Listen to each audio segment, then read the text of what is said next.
Hi, you're watching Bloomberg Quint. I'm Menika Doshi, and I have with me Sanjeev Bajaj to take us through how he views the budget, both in terms of the impact on crowding in private investment, as the finance minister pointed out, but also creating the consumption demand that this economy so desperately needs, and a variety of other things. Sanjeev, let me start by asking you a question on a lighter note. Are you a crypto or virtual digital asset investor? And in that case, how do you respond to the 30% capital gains tax that's been slapped on it? So firstly, no, I'm not. I'm an investor only in my own companies. Keep things simple that way. So then I'm focused and aligned with all my shareholders. But let's be clear. If there's value being created, then there has to be some tax on it. One can decide what kind of tax, etc., etc. So whether for digital assets, I think that's fair. How do you value it? In this case, they've said on sale. So one can debate those, and there are experts that will tell us more. But I don't think if you're going to gain some money or some value that you say you will not pay taxes. So hey, no debate. I was just asking you this tongue-in-cheek on a lighter note. Let me start with what we've seen in terms of the financial market reaction today, Sanjeev, and then we'll work backwards from there onwards. The equity markets were sanguine and reasonably cheerful, if one may call it that. But the bond market, of course, sold off. We've seen yields go up between 10 to 20 basis points over the course of the last 2 hours as the budget speech was being announced. How do you view the impact on financial markets and the trajectory here on? So Menika, a lot of it is short-term versus medium-term point of view.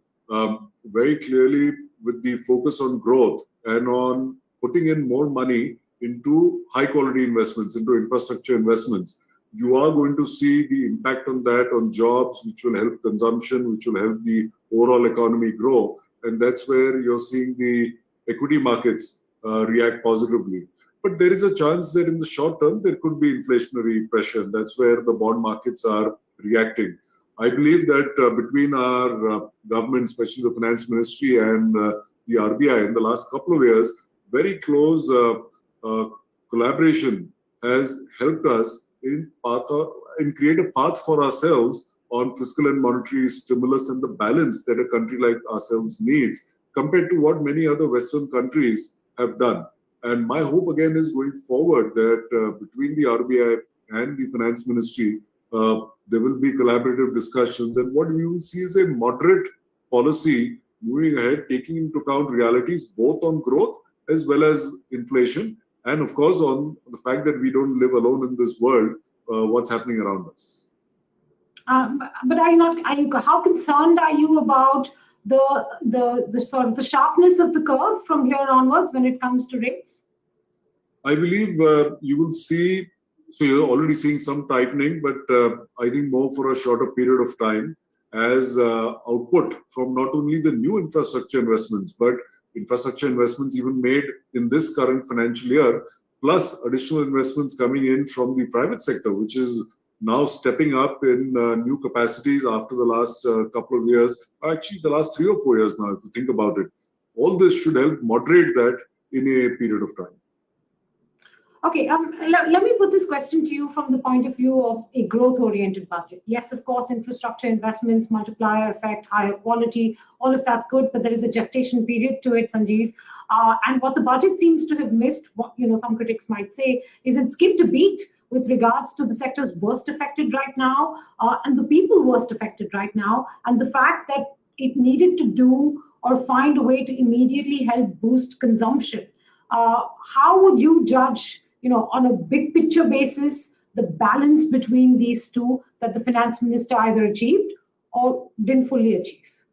It's been mixed. So, for example, we were hoping for allocations to the urban poor, and there's no announcement on that. As you know, on the rural poor side, Manrega has been tightened up, actually. Yes.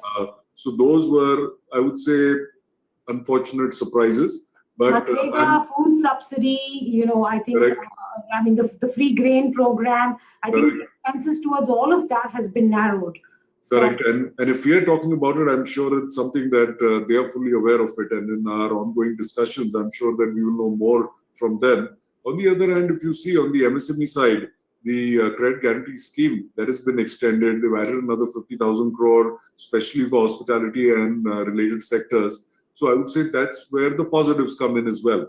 And end of the day, every budget has to be balanced. But this government and every government is very cognizant of the people at the bottom of the pyramid. So if they've cut that down, I'm sure they have good reasons. We'll just hear about it hopefully soon. But Sanjeev, that's giving them a very large benefit of the doubt, right? I mean, for instance, the finance minister says explicitly she wants to crowd in private investment. But the second and third layer of private investment is only going to come in if it starts to see consumption demand increase at a steady, sustainable pace, which is yet we are not seeing signs of, and nothing in this budget seems to suggest that. Sure, when the public infrastructure projects kick in and the jobs kick in and the construction effects kick in, but that will take a while, won't it? So there are a few pointers over here. One, if you see even in the last couple of quarters, we have seen many months of very strong consumption-driven growth coming back. But we also then see it halting in particular months. And I think a lot of it has to do with consumer confidence in this pandemic period.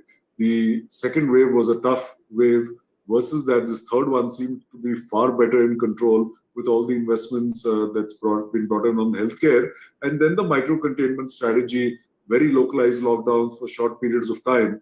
And this brings in confidence. So for example, if I were to look at our own numbers on consumer financing in January, they've been pretty strong.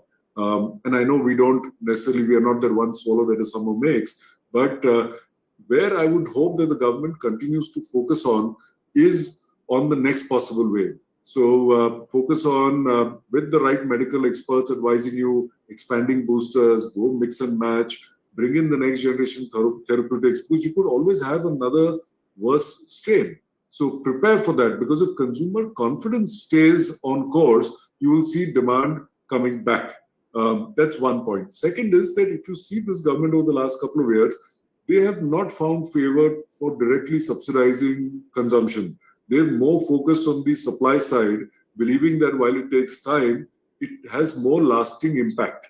And this is naturally a call that they need to take. No, that's true. And I think the economic survey yesterday also underscored that, right? And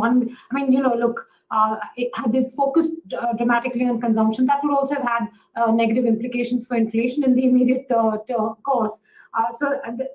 One can criticize this both ways, not criticize, but critique it both ways. I was just wondering whether you think the right balance has been achieved to get the short to medium term outcomes as well as the medium to longer term outcomes. I think that's where I was a little confused about what this budget sought to achieve in the short to medium term. But you seem confident that consumption is already coming back in a secular way. I believe so. I would have only hoped for that, some allocation for the urban poor.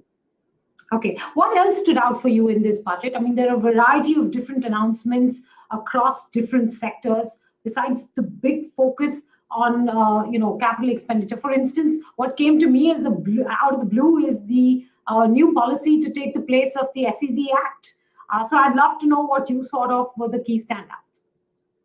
I think what we are seeing is a wide variety of policies and areas that the government has talked about investing in or tackling or working on. Look at affordable housing, look at climate change, look at what they're talking about for batteries and the policy for swapping.